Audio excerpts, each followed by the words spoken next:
रत्नागिरी जिल्ह्यामध्ये आज bird conference 2026 पार पडली आणि अतिशय उत्स्फूर्त असा पक्षीमित्रांचा, विविध NGOजचा, जागतिक स्तरावरच्या वाईल्डलाईफर्सचा सर्वांचा उत्कृष्ट असा प्रतिसाद मिळाला।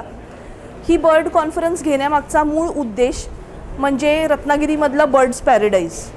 इथे 350हून जास्त स्पीशीजचा आढळ आहे रत्नागिरीमध्ये आणि इथले पालकमंत्री माननीय उदय सामंत साहेब यांची इच्छा हीच आहे की निसर्ग पर्यटन आणि आपला बर्ड्स टुरिझम हा रत्नागिरी ग्लोबल टुरिझम मॅपच्या नकाशावरती यावा।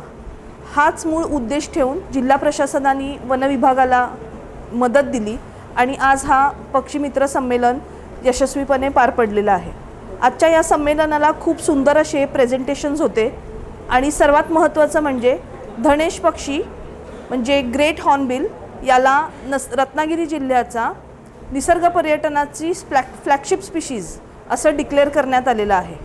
हा धनेश रत्नागिरीचा निसर्ग पर्यटनाचा फ्लॅगशिप स्पीशीज असेल आणि येणाऱ्या काळात जगभरातून विविध पक्षीप्रेमी आणि टुरिस्ट रत्नागिरी जिल्ह्यात या पक्षासाठी दाखल होतील अशी अपेक्षा आहे आणि त्याचं हॅबिटेट रिस्टोरेशन खूप चांगल्या पद्धतीने होईल अशी वन विभागाची व रत्नागिरीकरांची अपेक्षा आहे।